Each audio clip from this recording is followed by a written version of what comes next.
Hello mga kasibong. This is the macaroni cheese. Nakalagay ito dito sa sa pan, or what we call this metal pan.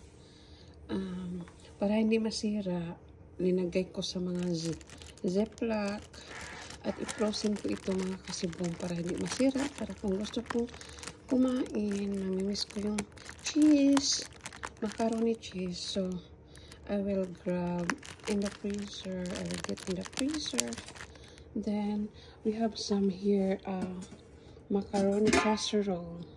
So i-ano din natin, ilagay din ito natin sa ziplock.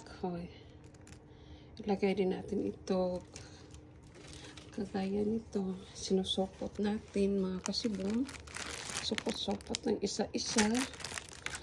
Tapos ilagay natin sa freezer para di masira. Masayang yung mga kasibong. Sayang yung pagkain na kasi sayang magtatapon tayo ng pagkain.